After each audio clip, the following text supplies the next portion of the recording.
নামাজ পড়া ফরজ না ফরজ নয়? রোজা রাখা জি ফরজ, যাকাত দেওয়া, হজ করা ফরজ, ফরজ না ফরজ নয়? নামাজ যেমন ফরজ, রোজা রাখা যেমন ফরজ, হজ করা যেমন ফরজ, যাকাত দেওয়াও যেমন ফরজ, আর কলেমা পড়ে মুসলমান হওয়া মানুষের উপরে ও যেমন ফরজ, তদ্রূপ আমার আপনার স্ত্রীদেরকে পর্দায় রাখা ও আমার আপনার জন্য ফরজ। আমি কথা কি বোঝাতে পারলাম? নামাজ পড়া যেমন ফরজ, রোজা রাখাও তেমন ফরজ, হজ করাও তেমন ফরজ। কোনটা ছেড়ে দেওয়া যাবে মুসলমানের জন্য? আল্লাহ রাসূল সাল্লাল্লাহু আলাইহি ওয়াসাল্লাম বলেন, বুনিয়াল ইসলামু আলা খামসিন। আল্লাহ নবী সাল্লাল্লাহু আলাইহি ওয়াসাল্লাম বলেন, হে মানব তোমরা শুনে রেখে দাও, ইসলামের ভিত্তি 5টা জিনিসের উপরে। কয়টা জিনিসের উপরে? শাহাদাতি আল্লাহ ইলাহা ইল্লাল্লাহ ওয়া আন্না মুহাম্মাদুর রাসূলুল্লাহ, সর্বপ্রথম আল্লাহর ঐক্যের সাক্ষ্য দেওয়া এবং মুহাম্মাদুর রাসূলুল্লাহকে রাসূল বলে মেনে নেওয়া। ওয়া ইকামিস সালাহ, নাম্বার 2 নামাজ প্রতিষ্ঠিত করা। ওয়া ইতাইজ যাকাত, নাম্বার 3 মাল থাকলে যাকাত দেওয়া। ওয়াল হজ্জ, নাম্বার 4 মাল থাকলে হজ করা। ওয়া সাওমি রমাদান, এবং রমজান মাস আসলে রোজা রাখা। কার বিধান এটা? এই 5টা জিনিস হচ্ছে ইসলামের স্তম্ভ। এই 5টা জিনিস মেনে ইসলামের মধ্যে প্রবেশ করতে হবে। কিন্তু যখন আপনি ইসলামের মধ্যে প্রবেশ করে গেলেন, কিন্তু আল্লাহ বলছে তুমি মুসলমান, তুমি মুসলমান, তুমি আমার উপরে ঈমান এনেছো, তাই আমি আল্লাহ পাক দয়া করে নাম রাখলাম তোমার মুমিন। তাহলে আমরা শুধু মুসলমান নয়, কি মুসলমান বলেন? কথা বলেন, মুমিন মুসলমান। মুমিন শুধু মুসলমান নয়, শুধু মুসলমান চারটি পরে ঘরে রাস্তায়। কারণ কি? তার নামাজও নাই, রোজাও নাই, হজও নাই, যাকাতও নাই। শুধু মুসলমান বইয়ের হাত ধরে সিনেমার হলে যায়। কারণ সে মসজিদও চেনে না, পর্দাও চেনে না, নামাজও চেনে না, রোজাও চেনে না। শুধু মুসলমান হাফ প্যান্ট পরে সিগারেট টানতে টানতে নিজেকে গর্বিত মনে করে। কিন্তু আপনি যদি মুমিন মুসলমান হন, মুমিন মুসলমান কাকে বলে? যে এই 5টা জিনিসকে বিশ্বাস করলো তাকে রাসূলের খাঁটি উম্মত বলে গণ্য করা হলো। এবারে যেখানেই নবীর আলোচনা হবে সেখানে মুমিনের আলোচনা হবে। কথা আমি বোঝাতে পারছি? কথা বুঝতে অসুবিধা হচ্ছে? যেখানে নবীর আলোচনা হবে সেখানে মুমিনের আলোচনা হবে। যেখানে আল্লাহ পাক নবীকে সম্বোধন করেছেন সেখানে আল্লাহ পাক নবীর সঙ্গে মুসলমান মুমিন মুসলমানকে সম্বোধন করেছেন। যেমন আল্লাহ পাক বলছেন, ওয়া'মুর আহলাকা বিস-সালাতি ওয়াসতাবির আলাইহা, হে নবী আপনি আপনার পরিবার বর্গকে নামাজের আদেশ দেন। ওয়াসতাবির আলাইহা, আপনি এই হুকুমের উপরে জমে থাকেন। নামাজ নবী পড়েন, আমরাও পড়ি। আল্লাহ পাক আদেশ করলেন কাকে? নবীর মারিফাত আমাদেরকে, এটা বুঝতে হবে। তদ্রূপ কোরআনে কারীমের অনেক আয়াত আছে, কোরআনে কারীমের অনেক তালিম আছে, যে তালিমগুলোতে নবী সাল্লাল্লাহু আলাইহি ওয়াসাল্লামের দ্বারাই উম্মতকে বোঝানো হয়েছে। যেগুলো গুরুত্বপূর্ণ বিষয়, যেগুলো ইসলামের মৌলিক বিষয়, যেগুলো না মানলে মানুষ ঈমান থেকে বেরিয়ে যায়, এমন কিছু জিনিস সম্পর্কে আল্লাহ নবী সাল্লাল্লাহু আলাইহি ওয়াসাল্লামের দ্বারাই এই উম্মতকে সম্বোধন করা হয়েছে। আপনি বলবেন প্রমাণ? আল্লাহ পাক সূরা আহজাবের আয়াত নম্বর 59, কত বললাম? 59, কোরআনে কারীমের আয়াত নম্বর 33, সূরা নম্বর 33, সূরার নাম সূরা আহজাব, আয়াত নম্বর 59। আল্লাহ পাক কি বলছেন এবার শুনি। আল্লাহ পাক বলছেন, ইয়া আইয়ুহান নাবিয়্যু কুল লিআজওয়াজিকা ওয়া বানাতিকা ওয়া নিসাইল মুমিনিন। মুমিন বলেছেন না বলেনি? ইয়া আইয়ুহান নাবিয়্যু, হে নবী, কুল লিআজওয়াজিকা, আপনি আপনার বিবিদেরকে বলে দেন। ওয়া বানাতিকা, আপনি আপনার বেটিদেরকে বলে দেন। ওয়া নিসাইল মুমিনিন, আপনি মুমিন বান্দাদের বিবিদেরকেও বলে দেন। কাদেরকে বলতে বললেন? মুমিন বান্দার স্ত্রীদেরকে, তাই নাই? মুমিন বান্দার স্ত্রীদেরকেও বলে দেন। তাহলে মুমিন হলো তার স্ত্রী আলোচনা কোথায় আছে বলি? মুমিন হলে তার স্ত্রী আলোচনা কোরআনে আছে, মুমিন হলে তার আলোচনা কোরআনে আছে, মুমিন হলে তার সন্তানের আলোচনা কোরআনে আছে। আল্লাহ পাক বলেন, ইয়া আইয়ুহান নাবিয়্যু কুল লিআজওয়াজিকা ওয়া বানাতিকা ওয়া নিসাইল মুমিনিন, হে নবী আপনি আপনার বিবিদেরকে বলে দেন, আপনি আপনার বেটিদেরকে বলে দেন, এবং আপনি মুসলমান মহিলাদেরকে বলে দেন, মুমিনা মহিলাদেরকে বলে দেন, ইদনিনা আলাইহিন্না মিন জালাবিবিহিন্না, তারা যেন নিজের ওড়নাগুলোকে ঢেকে নেয়। ইদনিনা, তারা যেন টেনে নেয়, আলাইহিন্না, তাদের উপরে, মিন জালাবিবিহিন্না, জালাবিব এ জিলবাব শব্দের বহু বচন। জিলবাব শব্দের অর্থ হচ্ছে ওড়না। কি বললাম? ওড়না। জিলবাব শব্দের অর্থ একটা দাঁড়ায় মাথার কাপড়, জিলবাব শব্দের অর্থ দাঁড়ায় পর্দা। আল্লাহ রাসূলকে কি বললেন? আপনি আপনার স্ত্রীকে বলে দেন, আপনি আপনার বেটিদেরকে বলে দেন, আপনি মুসলমান মহিলাদেরকে বলে দেন, মুমিনা মহিলাদেরকে বলে দেন, ওই সমস্ত মহিলাদেরকে বলে দেন যারা আল্লাহকে বিশ্বাস করে, আল্লাহর রাসূলকে বিশ্বাস করে, আল্লাহর দ্বীনে দীক্ষিত হয়েছে, আল্লাহর রাসূলের সুন্নাতকে মেনে নিয়েছে, আপনি তাদেরকে বলে দেন কে ইদনিনা আলাইহিন্না মিন জালাবিবিহিন্না, তারা যেন নিজের উপরে জিলবাবটাকে টেনে নেয়। জিলবাব মানে পর্দা। এই জিলবাব, এই আয়াতের ব্যাখ্যা করতে গিয়ে আম্মি জানা আয়েশা সিদ্দিকা রাদিয়াল্লাহু তাআলা আনহা বলেন, কি বললাম? আয়েশা সিদ্দিকা রাদিয়াল্লাহু তাআলা আনহা বলেন, ইয়ারহামুল্লাহু নিসা আল মুহাজিরাতিল উওয়াল লাম্মা আনজালাল্লাহু তাআলা হাদিহিল আয়া। আয়েশা সিদ্দিকা রাদিয়াল্লাহু তাআলা আনহা বলেন, আল্লাহ পাক মুহাজিরাত মহিলাদের প্রথম যারা হিজরত করেছিল, ওই সমস্ত মহিলারা প্রথম যারা ঈমান এনে হিজরত করেছিল, তাদের উপরে দয়া করুক। যখন আল্লাহ পাক এই আয়াতটা নাজিল করলো, আল্লাহ পাক এই আয়াতটা উম্মতের জন্য নাজিল করলেন, সঙ্গে সঙ্গে মুহাজিরা মহিলাগুলো যারা মক্কা ছেড়ে মদিনায় চলে এসেছিল, আল্লাহর রাসূল সাল্লাল্লাহু আলাইহি ওয়াসাল্লামকে ভালোবেসে যারা মক্কা ছেড়ে মদিনায় চলে এসেছিল, আল্লাহকে ভালোবেসে যারা মক্কা ছেড়ে মদিনায় চলে এসেছিল, আল্লাহর রাসূলের সুন্নাতকে অনুসরণ করার জন্য তারা কি করলো? আয়েশা সিদ্দিকা রাদিয়াল্লাহু তাআলা আনহা বলেন, তারা সঙ্গে সঙ্গে মাথার ওড়নাটা টেনে নিজের মুখদ্বয়কে ঢেকে নিল। সুতরাং মুমিনা মহিলা আর মুসলমান মহিলার পার্থক্য ভালো করে বুঝি। যারা মুসলমান বর্তমানে আমাদের সামনে ঘুরে বেড়াচ্ছে, তাদের পার্থক্য বুঝি। আর যারা মুমিনা মহিলা যারা হিজরত করে রাসূলের সঙ্গে চলে গিয়েছিলেন মদিনায়, তাদের পার্থক্যটা বুঝি। কোরআনে কারীমের আয়াত নাজিল হলো, তারা সঙ্গে সঙ্গে মাথার ওড়নাকে ছিঁড়ে ফেলে নিজের নেকাব তৈরি করে নিল। বর্তমানে আমাদের মেয়েকে যদি পর্দা করতে বলা হয়, মাথা গরম, সে আবার কি? আমাদের মেয়েকে যদি পর্দার ভিতরে থাকতে বলা হয়, বাপরে বাপ, দম আটকে যাচ্ছে। আমাদের মেয়েকে যদি পর্দা নশিনী বানাতে যায়, আমাদেরকে বিভিন্ন কথা শুনিয়ে দেয়, দেয় না? দেয় না? কারণ আমরা তাদেরকে মুসলমান করেছি, আমরা তাদেরকে মুসলমান বানিয়েছি, মুমিনা বানাতে পারিনি। আমরা তাদেরকে মুসলমান বানিয়েছি, মুমিনা বানাতে পারিনি। মুসলিমা বানিয়েছি, মুমিনা বানাতে পারিনি। কারণ আমি তো নিজেই মুমিন নই। আমি আপনি যদি মুমিন হতাম, তাহলে কিন্তু আমি একজন মুমিনাকে তালাশ করতাম না? করতাম না? আমি আপনি যেহেতু মুমিন নই, তাই মুমিনা তালাশ করি না, মুসলিমা তালাশ করি। যেহেতু মুসলমান, কারণ ঈদের দিন নামাজে যাই, জানা যায় না? জুমার দিন নামাজে যাই, ঈদের দিন নামাজে যাই, কুরবানিতে গোশত খাই, এই হচ্ছে আমার পরিচয়। ঠিক না ভুল? ঈদের দিনে যাব, সামনের কাতারে বসবো। ঈদের দিনে যাব, সামনের কাতারে বসবো, এবং সামনের কাতারে বসে বড় বড় লেকচার দিয়ে আসবো। সারা বছর নামাজে যাই না যাই, ঈদের দিন তো আমি সামনে যাব। অথচ জানেন ঈদের নামাজ কি ফরজে? ঈদের নামাজ কি ফরজ? ঈদের নামাজ ফরজ, ওয়াজিব নামাজ, 5 ওয়াক্ত নামাজ ফরজ।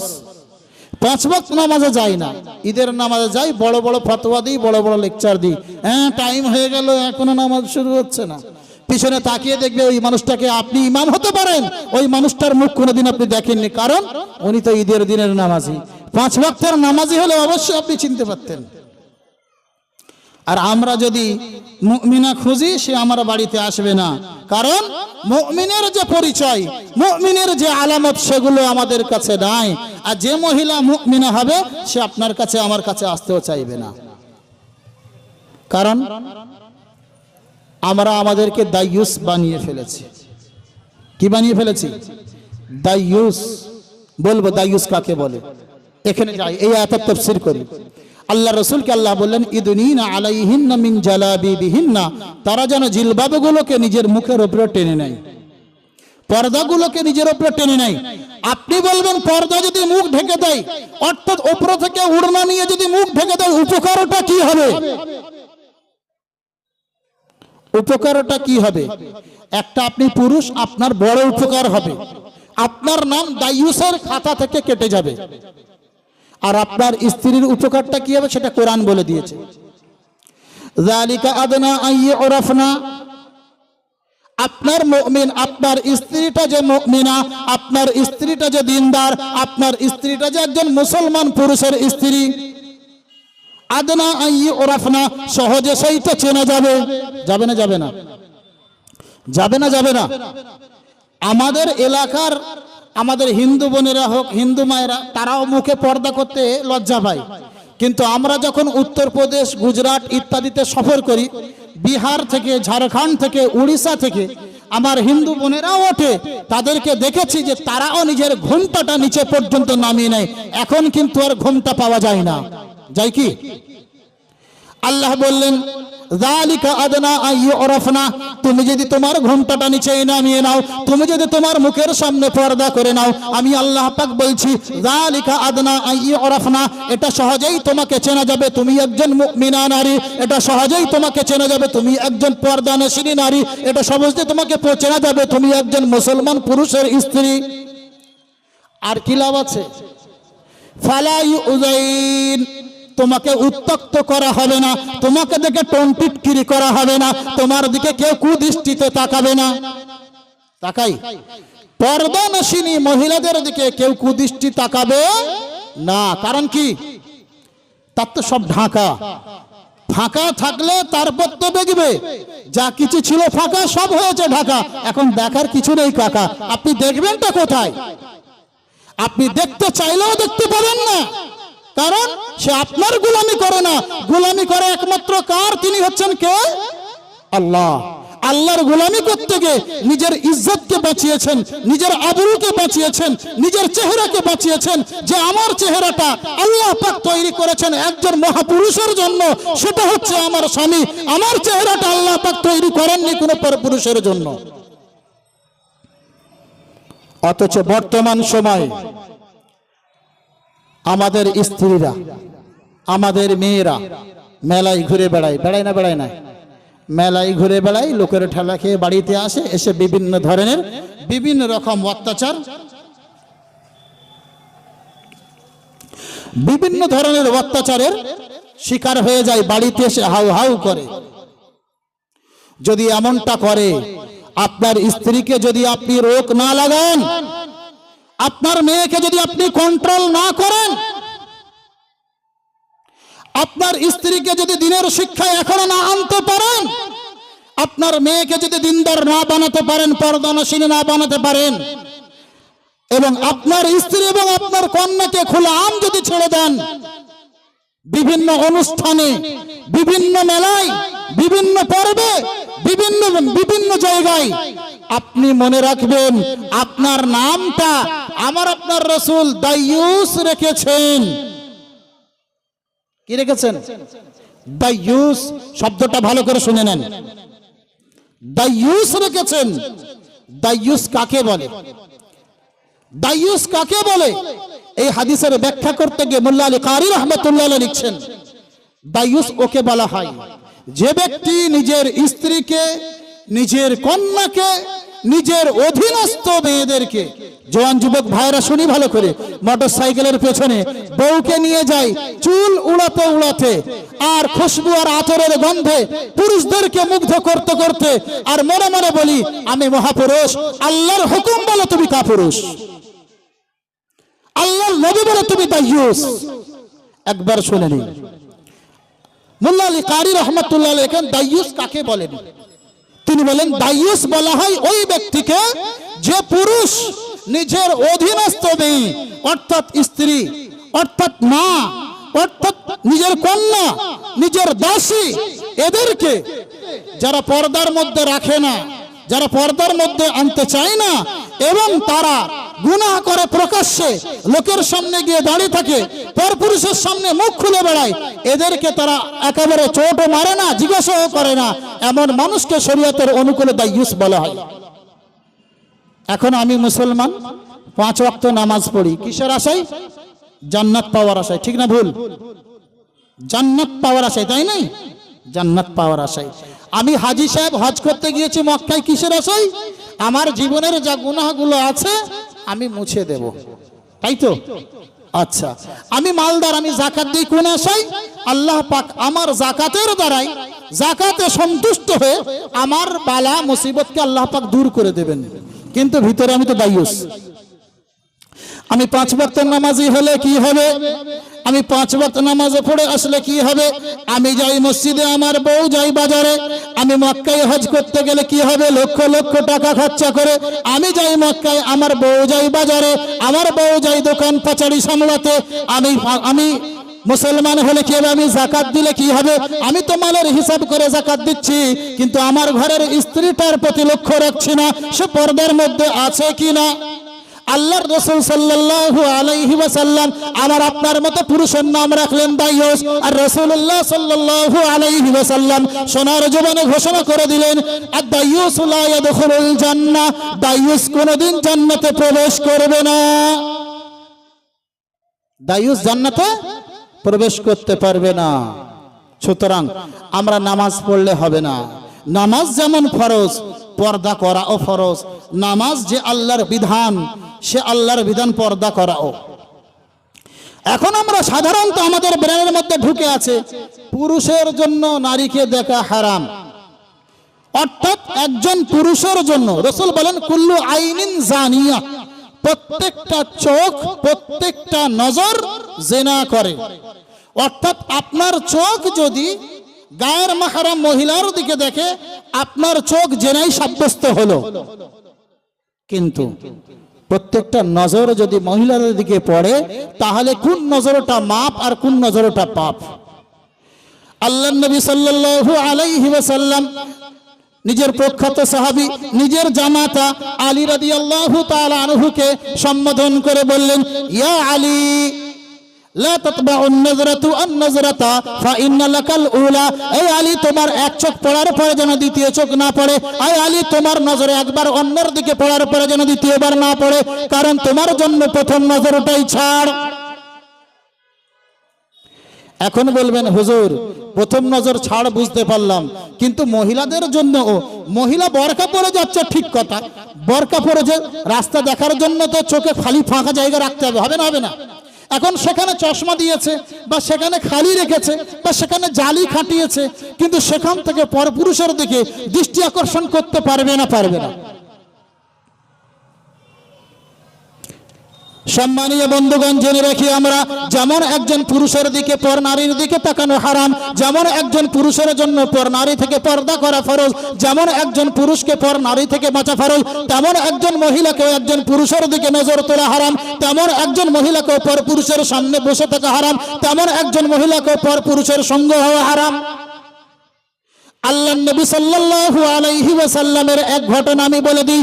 একদিন আল্লাহর নবী সাল্লাল্লাহু আলাইহি ওয়াসাল্লাম আম্মি জান হযরত উম্মে সালামা আর মাইমুনা রাদিয়াল্লাহু তাআলা আনহা দুজনকে নিয়ে এক জায়গায় বসে খুনসুরি করছিলেন, কথাবার্তা বলছিলেন, দুই স্ত্রীকে দুই সাইডে বসে আলোচনা করছিলেন। ইতিমধ্যে আব্দুল্লাহ বিন উম্মে মাকতুম আল্লাহর নবী সাল্লাল্লাহু আলাইহি ওয়াসাল্লামের এমন এক সাহাবী, যিনি দু চোখে দেখতে পেতেন না, দৃষ্টিহীন এবং দৃষ্টি প্রতিবন্ধী ছিলেন, যিনি চোখে কাউকে দুনিয়াতে কাউকে দেখেননি, কিন্তু আল্লাহর নবী সাল্লাল্লাহু আলাইহি ওয়াসাল্লামের বড় আশিক ছিল। আল্লাহ পাক তাকে এত ভালোবাসতেন, তার কর্মকাণ্ডকে এত ভালোবাসতেন, তাকে ভালোবেসে আল্লাহ পাক কোরআনে কারীমের একটি সূরাও নাযিল করেছেন। সেই সূরার নাম হচ্ছে সূরা আবাস। এমন সময় আব্দুল্লাহ বিন উম্মে মাকতুম রাদিয়াল্লাহু তাআলা আনহু আল্লাহর নবী সাল্লাল্লাহু আলাইহি ওয়াসাল্লামের দরবারে আসেন, আল্লাহর নবী সাল্লাল্লাহু আলাইহি ওয়াসাল্লামের সঙ্গে সাক্ষাৎ করতে আসেন। তিনি তো বুঝতে পারেননি যে আল্লাহর রাসূল বিশেষ সময়ে স্ত্রীদের সঙ্গে খুনসুরি করছেন, কথা বলছেন। তিনি বুঝতে পারেন, অন্ধ, দু চোখে দেখেনি, দৃষ্টিহীন, দৃষ্টি প্রতিবন্ধী মানুষ কিভাবে বুঝবেন যে আল্লাহর রাসূল স্ত্রীদেরকে নিয়ে আলোচনা করছেন। তাই তিনি সটানে সালাম করে আল্লাহর রাসূল সাল্লাল্লাহু আলাইহি ওয়াসাল্লামের উপরে সামনে উপনীত হলেন।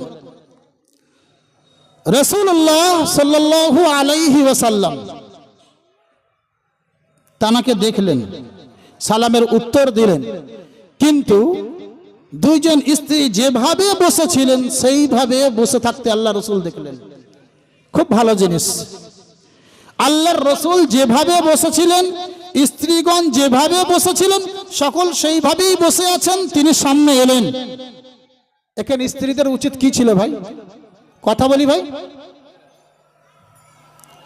স্ত্রীদের উচিত সরে যাওয়া, পর্দার মধ্যে যাওয়া, চলে যাওয়া। কিন্তু স্ত্রীদের ব্রেনে কি আছে বলেন? ও তো অন্ধ, ও তো আমাকে দেখছে না, আছে না নেই? যেহেতু পর পুরুষ হলে কি হবে, আমরা চুপ থাকি, কথা বলবো না, তিনি তার কথা বলে চলে যাক। এই আকীদা, এই বিশ্বাসে আজওয়াজে মুতাহহারাত উম্মাহাতুল মুমিনিন হযরতে উম্মে সালামা আর হযরতে মাইমুনা রাদিয়াল্লাহু তাআলা আনহা দুজনেই বসে আছেন। আল্লাহ রাসূল সাল্লাল্লাহু আলাইহি ওয়াসাল্লাম বললেন, কি ব্যাপার বসে আছো এখনো? কি ব্যাপার বসে আছো এখনো? তানারা উত্তরে বলে, ইয়া রাসূলুল্লাহ, ও তো অন্ধ, ও তো দেখা পায় না। কি বললেন? ও তো অন্ধ, ও তো দেখা পায় না। আল্লাহ রাসূল সাল্লাল্লাহু আলাইহি ওয়াসাল্লাম কি বলেন?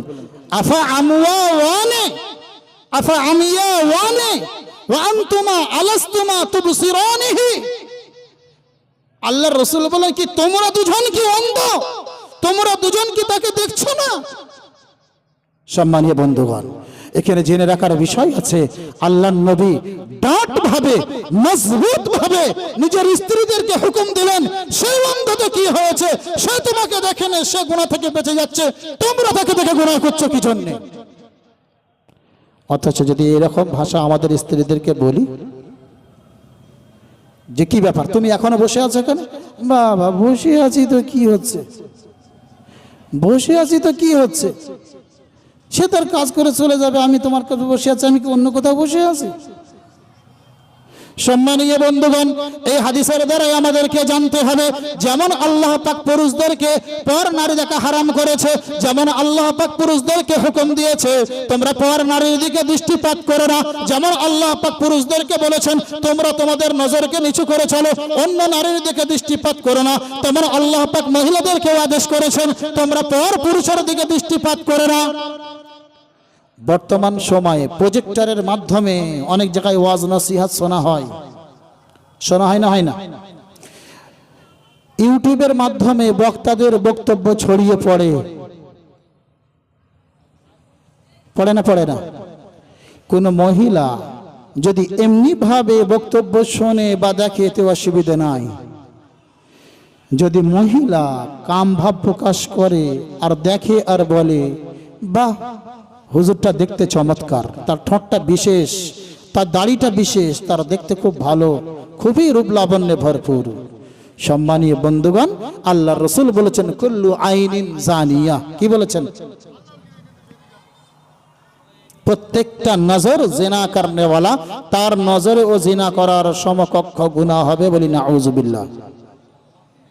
সুতরাং আমাদেরকে এখান থেকে শিক্ষা নিতে হবে, আমাদেরকে এখান থেকে বুঝতে হবে যে আমরা যদি আমাদের নারীদেরকে পর্দা না করি, আমরা যদি আমাদের বেটিদেরকে কন্ট্রোল না করি, তো কি হবে? উত্তক্ত শিকার হতেই হবে, ইফটিজিং এর শিকার হতেই হবে এবং বিভিন্ন ধরনের ফিতনার মধ্যে মুবতলা হতে হবে। আজ আমার মেয়ে অন্য ছেলের সঙ্গে চলে যাচ্ছে, কাল অন্যের স্ত্রী অন্য পুরুষের সঙ্গে চলে যাচ্ছে, এর একমাত্র কারণ পর্দা এবং দিনদারি না থাকা। এখন আপনি বলবেন হুজুর পর্দা আর দিনদারি আসবে কিভাবে? বক্তব্য লম্বা করছে না, সময় কম, আর 15 মিনিট আছে। কথা শুনলাম, তাহলে পর্দা করবে ইনশাআল্লাহ, করবে ইনশাআল্লাহ। নিজেদের স্ত্রীদেরকে বলবো, নিঃসন্দেহ নিজেদের মা বোনেরাও শুনছে, তারাও করবে ইনশাআল্লাহ। আমার বলার উদ্দেশ্য আমল করা। আমল যদি না করি হাজারো শুনলে কোনো যায় আসে না। এবারে বলবো পর্দা আমরা দিনদার আমরা হব কিভাবে। একটা গল্প বলবো, গল্প শেষে হাদিস শোনাবো, চলে যাবো ইনশাআল্লাহ। লন্ডন ইউকে, লন্ডনের একটা স্কুল আছে, সেই স্কুলের একটা ঘটনা একটা পত্রিকার মধ্যে লিখেছিল, সেটা শোনাবো, শুনিয়ে আমার কথাকে শেষ করে দেব। লন্ডনের স্কুলের এক প্রফেসর, যেখানে মানুষ হাজার হাজার লক্ষ লক্ষ টাকা দিয়ে পড়ে ডক্টর, মাস্টার, ব্যারিস্টার, নিজের স্বপ্নের রাজা হচ্ছে বিভিন্ন আকারে, সেই জায়গার একটা গল্প শোনাবো। একদিন প্রিন্সিপাল বা মাস্টার মশাই স্কুলে গিয়ে ছাত্রদেরকে একত্রিত করে বলছেন যে বাবা, তোমরা তোমার পিতামাতা তোমার জন্য অনেক পরিশ্রম করছেন, সকাল থেকে সন্ধ্যা পর্যন্ত যে পরিশ্রমগুলো করেন এবং যা কিছু ইনকাম করে কেবলমাত্র তোমার খুশির জন্য, তোমার আনন্দের জন্য। তুমি একজন সুপুত্র তৈরি হবে, তুমি একজন সুপুরুষ তৈরি হবে। সেই কারণে তোমার বাপ, তোমার মা সকাল থেকে সন্ধ্যা পর্যন্ত পৃথিবীর কাউকে নিয়ে চিন্তা করুক না করুক, তোমাকে নিয়ে চিন্তা করে। তোমরা কি হতে চাও এক এক করে বলো। ঘটনাটা কান দিয়ে শুনবেন, একদম মন কান দিয়ে শুনবেন। একজন সন্তানকে দাঁড় করে বলে, এই বাবা তুমি কি হতে চাও বলো। বাবা উঠে গেল, উঠে বলছে, স্যার আমি ডক্টর হব। কি বললেন? ডক্টর হব। বলো তাই? তাহলে সেইভাবে পড়াশোনা করো। বাপ এত অর্থ খরচা করছে। আরেকজনকে জিজ্ঞাসা করা হলো, তুমি কি হবে? সে বলল, স্যার আমি ব্যারিস্টার হব। বল তাই? বলছে হ্যাঁ। বিভিন্ন মানুষ বিভিন্ন রকম ভাবে উত্তর দিচ্ছে। কেউ বলছে আমি ডক্টর হব, কেউ বলছে প্রফেসর হব, কেউ বলছে জজ হব, কেউ বলছে হাকিম হব, কেউ বলছে উকিল হব, কেউ অ্যাডভোকেট। বিভিন্ন ভাষায় বিভিন্ন নিজের স্বপ্নকে প্রকাশ করছে। প্রত্যেক মানুষ স্বপ্ন দেখে না। একজন সন্তানকে জিজ্ঞেস করালো, বাবা তুমি মনটা খারাপ কেন, তুমি কি হতে চাও? একদম ঝট করে লাফিয়ে বলছে, আমি সাহাবী হতে চাই। কি হতে চাই? সাহাবী। সাহাবী কাকে বলে? সাহাবী ওই সমস্ত মুমিনকে বলা হয়। তবে আমার কথা বুঝতে পারছেন? কি হতে চাই বলেন? সাহাবী হতে চাই। সাহাবী ওই সমস্ত মুমিন মহাপুরুষকে বলে যারা ঈমান অবস্থায় আল্লাহর নবী সাল্লাল্লাহু আলাইহি ওয়াসাল্লামকে দেখেছেন এবং ঈমান অবস্থায় মৃত্যুবরণ করেছেন। কি বললাম? সাহাবী কাদেরকে বলে বলেন? ভাই কথার উত্তর দিলে কথা বলবো না, আজান হবে এক্ষুনি ভাই। যারা ঈমান অবস্থায় আল্লাহর নবীকে দেখেছেন এবং তার সাথে সাথে ঈমান অবস্থায় তারা পরলোক গমন করেছেন, ইন্তেকাল করেছেন, তাদেরকে সাহাবী বলা হয়।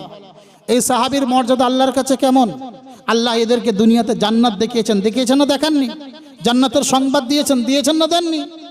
অনেক অসংখ্য সাহাবী আছে যাদেরকে আল্লাহর রাসূল দুনিয়াতে বসে আল্লাহর রাসূলের জবান থেকে আল্লাহ পাক নিজের জান্নাতের সংবাদ দিয়েছেন, জান্নাতের সার্টিফিকেট দিয়েছেন, বলি সুবহানাল্লাহ। এমন মানুষের মধ্যে সেই সাহাবী হতে চাই। বলেন এই যুগ, রাসূলের যুগ 1500 বছর আগে, আজ থেকে 1500 বছর পূর্বে আমার আপনার নবী সরওয়ারে কায়নাত ফখরুল আলম জনাবে মুহাম্মদুর রাসূলুল্লাহ সাল্লাল্লাহু আলাইহি ওয়াসাল্লাম অতিক্রম করে চলে গিয়েছেন। ঠিক না ভুল? রাসূলের যুগ শেষ হয়ে গিয়েছে, 1300-র অধিক বছর হয়ে গিয়েছে। আজকে যদি আমার আপনার সন্তান সাহাবী হওয়ার স্বপ্ন দেখে, আমার আপনার ব্রেন কি কুলে সে হতে পারবে? কিন্তু এত বড় স্বপ্ন, এত বড় ডিগ্রির কথা বলেছে, মাস্টার কুপকাত, মাস্টার চিৎপাত। বাবা এ আবার কোন ডিগ্রি রে বাবা? এ আবার কোন ডিগ্রি? এ কোন পাঠশালায় পড়ায়? আমরা তো কোনোদিন পড়লাম না, জানলাম না। মাস্টার মনে মনে ভাবলো, এর তদন্ত করার প্রয়োজন আছে। নিঃসন্দেহ এটা কোনো ডিগ্রি, যে ডিগ্রিটা নিতে যাওয়ার জন্য অন্য কোনো হয়তো পাঠশালায় ব্যবস্থা আছে। যদি অন্য কোনো পাঠশালায় ব্যবস্থা থাকে তাহলে আমার পাঠশালায় হবে না কেন? আমি নিঃসন্দেহ জানবো, এর বাপের সঙ্গে আলোচনা করব কোন ডিগ্রি শিখতে চায়। মাস্টার স্কুলের পুরো স্টাফকে নিয়ে তার বাড়ি পৌঁছে গেল। তার বাড়ি পৌঁছে যাওয়ার পরে মাস্টার কুশল বিনিময় করে খাওয়া দাওয়া নাস্তা পানি করার পরে, ঘটনা সংক্ষেপে নিয়ে আসছে, কুশল বিনিময় খাওয়া দাওয়া নাস্তা পানি করার পরে এবারে তার বাপকে বলছে, আপনার সঙ্গে একটা বিশেষ কথার জন্য আমরা এসেছিলাম। বললেন তাই নাকি, বলেন। বলছে আপনি যদি কিছু মনে না নেন। বলছে কেন, মনে নেবার কি আছে? আপনি তো আমার ছেলের শিক্ষক, আপনি তো আমার ছেলের জন্য বড় মহামূল্য রত্ন। আপনি আমার বাড়িতে এসেছেন, আমি ধন্য হয়ে গিয়েছি। আপনার জন্য আমার তো কিছু করণীয় আছে, আর আপনি আমাকে প্রশ্ন করবেন আমি উত্তর দেব না, এমনটা মানুষ কিন্তু আমি নয়। বলছে জানেন ভাই, কথাটা খুব কান দিয়ে শুনবেন, জানেন আমি গতকালকে মিটিংয়ে, স্টুডেন্টদের মিটিংয়ে আমি স্টুডেন্টকে নিয়ে জিজ্ঞাসা করছিলাম যে তোমরা কি বলতে চাও, কি হতে চাও? কেউ বলেছে ডক্টর হব, কেউ বলেছে জজ হব, কেউ বলে ব্যারিস্টার হব, কেউ বলেছে উকিল হব, বিভিন্ন পদের নাম বলেছে। কিন্তু আপনার ছেলে একটা ডিগ্রির নাম বলেছে, আমি জানতে পারলাম না ডিগ্রিটা কি। সেই ডিগ্রিটা একটু আমাদেরকে বোঝাবেন। বললেন কি ডিগ্রি? বলছে আপনার ছেলেকে জিজ্ঞেস করলাম, বাবা তুমি কি হতে চাও? আপনার ছেলে বলল আমি সাহাবী হতে চাই। সে আবার কোন ডিগ্রি, কোন পাঠশালায় পড়ানো হয়? সম্মানীয় বন্ধুগণ, বুদ্ধিমান পিতা তানাকে বারে বারে জানাচ্ছেন এ ডিগ্রি এমন এক ডিগ্রি কোন স্কুল পাঠশালায় বর্তমানে আর পড়ানো হয় না। এক সময় পড়ানো হতো মসজিদে নববীর সুফার মাধ্যমে। কোথায়? মসজিদে নববীতে একটা ছোট্ট মতো চালা ছিল, সেখানে আল্লাহর নবী বসে থাকতেন, বিভিন্ন মানুষেরা এসে সেখানে শিক্ষা অর্জন করত। বলছে 1500 বছর আগের ডিগ্রি, 1500 বছর আগের ডিগ্রি তোমার ছেলে অর্জন করে এখন করবে কি? এখন তো চলে না তেমন ডিগ্রি। বাপ উত্তর দিচ্ছে, খুব ভালো করে কান খুলে শুনে নিন। বাপ উত্তর দিচ্ছে, স্যার আমি আপনাকে সম্বোধন করে বলতে চাই আপনার ডিগ্রি দ্বারাই কি হবে? আপনি যে ডিগ্রি অর্জন করাচ্ছেন, আপনি যে ডিগ্রির শিক্ষা দিচ্ছেন, এই শিক্ষার মাধ্যমে কি পেতে পারে? আপনার শিক্ষার দ্বারাই মানুষ মাস্টার হতে পারে, আপনার শিক্ষার দ্বারাই মানুষ জজ হতে পারে, আপনার শিক্ষার দ্বারাই মানুষ ব্যারিস্টার হতে পারে, আপনার শিক্ষার দ্বারাই মানুষ চাঁদে যেতে পারে, আপনার শিক্ষার দ্বারাই মানুষ চাঁদ পর্যন্ত পৌঁছাতে পারে, আপনার শিক্ষার দ্বারাই মানুষ চাঁদকে চিনতে পারে। কিন্তু আপনার শিক্ষার দ্বারাই চাঁদ বানানেওয়ালাকে চিনতে পারবে না। ঠিক না ভুল? কিন্তু মুহাম্মদুর রাসূলুল্লাহ সাল্লাল্লাহু আলাইহি ওয়াসাল্লামের এমন এক শিক্ষা, এমন এক পাঠশালা, এমন এক ইউনিভার্সিটি যেখানে শিক্ষিত হওয়ার পরে চাঁদ ও দেখেছে, চাঁদকে ও পার করা গিয়েছে, সূর্যকে ও পার করা গিয়েছে, সূর্যতে পার হতে হতে সপ্তম আসমান পর্যন্ত গিয়েছে, সপ্তম আসমান থেকে আরশে আজিম পর্যন্ত গিয়েছে। আরশে আজিমের আরশে মুআল্লার উপরে যে আল্লাহ পাক বসে, যে আল্লাহ পাক আছেন, সেই আল্লাহ পর্যন্ত যে শিক্ষা পৌঁছে সেই শিক্ষার নামই হচ্ছে সাহাবীওয়ালা শিক্ষা। সেই শিক্ষার নাম কি? দেয় না আল্লাহ পাক বলেন খালাকাস সামাওয়াতি ওয়াল আরদা বিগাইরি আমাদিন তারাউনাহা। হে আমার বান্দা তুমি জেনে রেখে দাও, আমি আল্লাহ পাক জমিন এবং আসমানকে তৈরি করেছি, এই সুবিশাল জমিনকে বিছিয়ে দিয়েছি, এই আকাশটাকে তৈরি করেছি বিনা খুঁটিতে। তোমরা দেখছো না? পিতা উত্তর দিলেন, মাস্টার মশাই আমি আপনার কাছে চিরকৃতজ্ঞ, আমার ছেলেকে আপনি আমার ছেলের কাছে জানতে পেয়ে এমন অ্যান্সারটা পেয়েছেন, এমন অ্যান্সার পেয়েছেন যে অ্যান্সারের দ্বারাই আমার ছেলে আপনাকে জানাতে চাই, মাস্টার আপনার কাছে পড়লে তো আমি চাঁদ সম্পর্কে জানতে পারবো, আপনার কাছে পড়লে তো আমি এই অলৌকিক দুনিয়া সম্পর্কে জানতে পারবো, আপনার কাছে পড়লে তো সমুদ্রের গভীর তলদেশ পর্যন্ত জানতে পারবো। কিন্তু এই সমুদ্রগুলোকে বানালো কে? এই সমুদ্রের ঢেউগুলো খেলাইকে, এই সমুদ্রের ফেনারাশিকে জমাইকে, এই সমুদ্রকে ফেপিয়ে ফুলিয়ে বন্যায় পরিণত কে, এই সমুদ্রকে ফুলিয়ে ফাঁসিয়ে তুফানে সাইক্লোনে পরিণত করে কে, এই আসমানকে তৈরি করেছেন কে, এই চাঁদকে তৈরি করেছেন কে, এই সূর্যকে তৈরি করেছেন কে, এ সম্পর্কে জানতে পারবো না। কিন্তু যদি সাহাবীওয়ালা তালিম আমি শিখে থাকি, আল্লাহর নবী সাল্লাল্লাহু আলাইহি ওয়াসাল্লামের জীবন আদর্শে আমি আদর্শিত হই, আল্লাহর নবী সাল্লাল্লাহু আলাইহি ওয়াসাল্লামের কাছ থেকে যদি আমি হাদিস এবং কোরআন শিখতে পারি, তাহলে এই হাদিস ও কোরআনের দ্বারাই এক আল্লাহকে চিনতে পারবো, এই আসমানকে বানানেওয়ালাকে চিনতে পারবো, এই চাঁদকে বানানেওয়ালাকে চিনতে পারবো, এই সূর্যকে যে উদয় করে তানাকে চিনতে পারবো, এই সূর্যকে যে অস্ত যাওয়ায় তানাকেও চিনতে পারবো। আকাশের মাঝে ছোট ছোট তারা যে আমরা সচক্ষে দেখি, যার আয়তন নাকি অনেক বড়, তাকেও তার বানানেওয়ালাকেও জানতে পারবো। তাহলে এই সমস্ত জিনিস জেনে আমার লাভ নেই। আমার লাভ তো তখনই হবে যখন এই সমস্ত জিনিসের মাধ্যমে তার মালিককে চিনতে পারবো। সম্মানীয় বন্ধুগণ, এটা কিভাবে হলো সাহাবীর জীবন? আমার আপনার বাড়িতে সাহাবী এবং নবীর কালচার রাখতে হবে। আমি আপনি যদি আমার আপনার বাড়িতে দিনের তালিম করি, ফাজাইলে আমল হোক, ফাজাইলে হিকায়াতুস সাহাবা হোক, বিভিন্ন কিতাব নিয়ে বসে তালিম করি এবং আমার সন্তানদেরকে 5 ওয়াক্ত ওযু করে নামাজের দিকে নিয়ে আসি, তাহলে আমার আপনার সন্তান একদিন সাহাবীওয়ালা জীবন যাপন করতে পারবে। আপনি যদি মনে করেন আমি মসজিদে যাচ্ছি, আমি ইমাম সাহেবের কাছে তালিম শুনে চলে আসছি, আমি ধন্য, মনে রাখবেন আপনার সন্তানও একদিন আপনাকে জাহান্নামে নিয়ে যেতে পারে। কারণ বাপের অগ্রাহ্যের কারণে যদি সন্তান কোনো গুনাহে পতিত হয়, সমস্ত গুনাহ পিতার মাথার উপরে তুলে দেওয়া হবে। কারণ পিতা তোমার দায়িত্ব ছিল সন্তানকে সোজা পথে চালানো।